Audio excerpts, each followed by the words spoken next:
मंदिर जाने के कुछ नियम भी हुआ करते हैं। देखिए, मंदिर में सबसे पहले प्रवेश जब हम करते हैं तो सबसे पहले क्या होता है, अगर जूते चप्पल पहन के गए तो सबसे पहले जूते चप्पलों को उतारा जाता है। तदुपरांत आगे बढ़ते हैं तो प्रथम सोपान होता है। प्रथम सोपान ये होता है कि हम मंदिर में प्रवेश करते समय नजर प्रणाम करें। नजर प्रणाम होता है। नजर प्रणाम अर्थात आंखों से प्रणाम होता है। सर्वप्रथम आंखों से प्रणाम करने के बाद हम आगे चढ़ते हैं। यदि मंदिर में सीढ़ियां हैं तो सबसे पहले प्रथम सीढ़ी को नमस्कार करते हैं। उसके बाद सीधा पैर सबसे पहले सीढ़ी पर धारण करते हैं। उसके बाद हम जितने भी सोपान होते हैं, जितनी सीढ़ी होती है, उनसे चढ़ करके आगे बढ़ते हैं। हमेशा ध्यान रखें, जो मंदिर की चौखट होती है, कभी भी चौखट पर अपना कोई सा पैर नहीं रखना चाहिए। चौखट पर पहुंच करके हमको माथा टेकना चाहिए। चौखट माथा टेकने के लिए होती है, पैर रखने के लिए। चौखट को लांघा जाता है। शास्त्रों में तो यहां तक नियम आया है कि हमें घर की चौखट पे भी पैर नहीं रखना चाहिए। गरुड़ पुराण कहता है कि चौखट, जो घर की चौखट होती है, उनमें पितृदेव का वास होता है, और जो भी व्यक्ति पितृदेव को नाराज करता है, उसका उल्लंघन करता है, तो उसका घर कभी प्रसन्नता से भर नहीं सकता। मंदिर में चौखट पे जाकर के माथा टेकिए। उसके बाद घंटा बजाइए। घंटा बजाने के लिए आगे घंटा बजा करके आगे बढ़े। आगे बढ़कर फिर जो भी देवी देवता हैं, उनके नियम अनुसार उनकी पूजा करें, क्योंकि सभी देवी देवताओं के नियम अलग अलग होते हैं।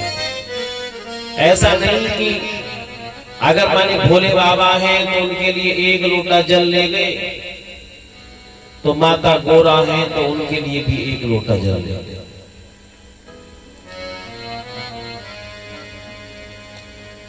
दूसरा, भोले बाबा को जल पसंद है।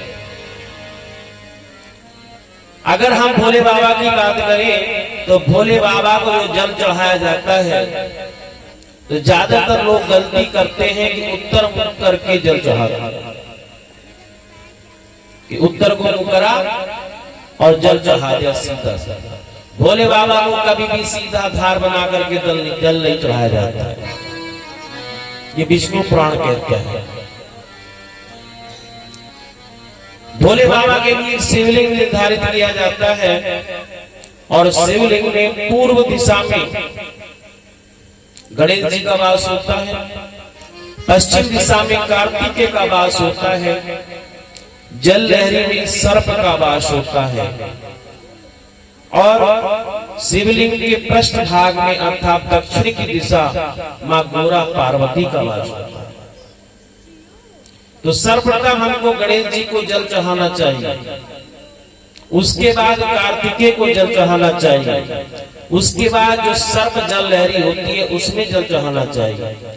उसके बाद सर्प जल लहरी से घुमा करके तब दक्षिण दिशा में जो गोरा पार्वती का भाग है वहां पर जल चढ़ाना चाहिए। उसके बाद शिवलिंग पे जल चढ़ाया जाता है। अगर इस नियम से आप जल चढ़ाएंगे तो भोले बाबा आपकी बहुत शीघ्रता से सुनेंगे। और हमेशा याद रखें, अगर मान लीजिए मां भगवती का दरबार है और अगर आप जल ले जा रहे हैं, तो मां भगवती को जल से कभी स्नान नहीं किया जाता। बहुत से क्या करते हैं, जैसे मतलब चामुंडा मैया होती है ना, मां भगवती का दरबार होता है, तो जल भर के कोई बाल्टी भर के ले जाता है, कोई लोटा भर के ले जाता है, और क्या करते हैं, सीधा सीधा ऐसे नहा देते हैं। जबकि मां भगवती को स्नान कराने का अधिकार सभी को नहीं है। मां भगवती को स्नान कराने का अधिकार उसी को है जो उनकी सेवा में लिप्त है, क्योंकि मां भगवती को स्नान कराने के बाद वस्त्र पहनाए जाते हैं। और ज्यादातर मैं गांवों में देखता हूं कि वस्त्र पहने में मां भगवती होती है, जल से ऊपर से नहला देते हैं और वस्त्र सब खराब हो जाते हैं। मां भगवती केवल एक बार स्नान करती हैं प्रातः काल। जो वहां पर सेवक होते हैं वो उनका स्नान ध्यान करा करके वस्त्र पहना देते हैं। उसके बाद जो भी जनता जाती है वो मां भगवती को स्नान नहीं कराती।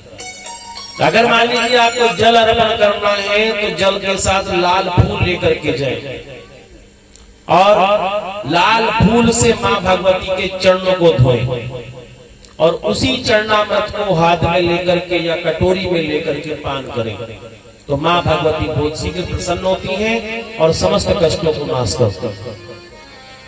कुछ माता बहनों में आदत होती है कि जब मंदिर से वापिस होती हैं तो घंटा बजाती है।